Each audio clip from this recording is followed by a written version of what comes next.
You are listening to Larry Conners, USA.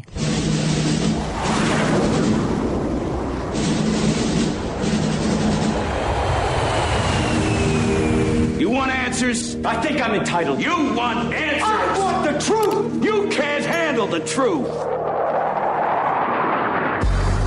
This is Larry Conners USA. Larry Conners USA.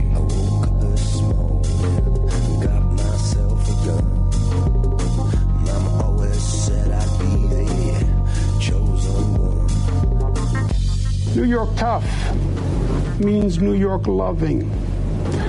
And I love New York. And I love you. And everything I have ever done has been motivated by that love. And I would never want to be unhelpful in any way. And I think that given the circumstances, the best way I can help now is if I step aside and let government get back to governing. And therefore, that's what I'll do. New York Governor Andrew Cuomo resigning effective in 15 days. This August 10th, 2021. So the New York Governor Cuomo finally yielded to all the allegations from women that he was sexually inappropriate, aggressive, and out of line numerous ways and numerous times.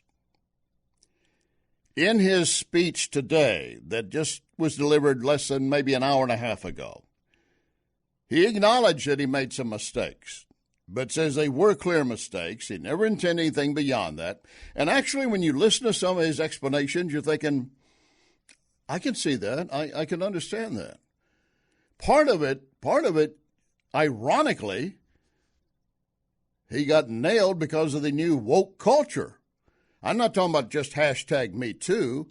I'm talking about the woke culture where if you say anything, then anyone of an opposite gender, race, religion will suddenly say, that's demeaning, it's aggressive, and it's provocative, and it should be censored, and you should pay a price for it.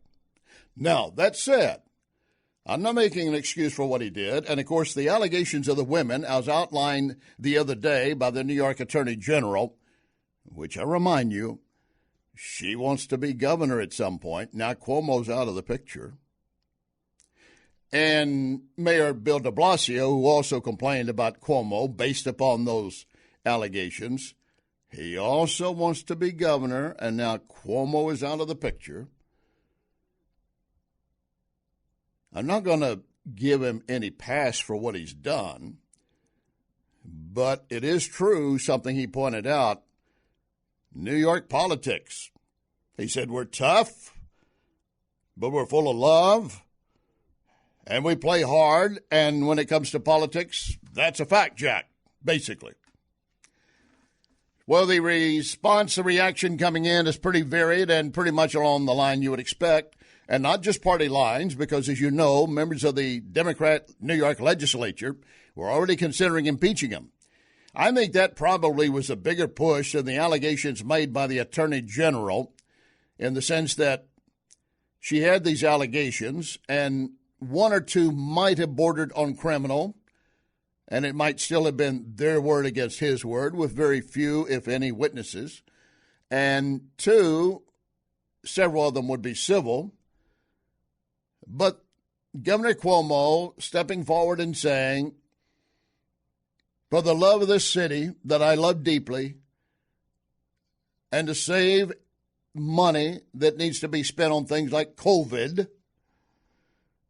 and gun control, he added, I'm going to step aside so we will not be burdened with this issue. So in one fell swoop, while being disgraced and leaving the office supposedly with his head hanging down, it's not hanging down. It's high, looking you in the eye, and going out as a martyr. This is Joan of Arc at the stake. Cuomo is standing there, letting the flames lick around him, and looking right at New Yorkers to say, you know me. I love you. You love me. Well, we got a lot to cover over that over the next 2 hours. Also, that infrastructure bill suddenly surfaced again, moving through Congress. You talk about a lot of pork and fat and Green Deal grab money. In fact, Senator Kennedy of Louisiana said if you look in the dictionary for the word stupid, you'll probably find the infrastructure bill. Also, we're going to be joined by Steve Bucci from the Heritage Foundation about the U.S. pullout and then the Afghan carnage that has followed. And before we're done today, the former CDC director, Redfield, says it's pretty clear COVID was man-made, manipulated. Lock and load. Ready on the right.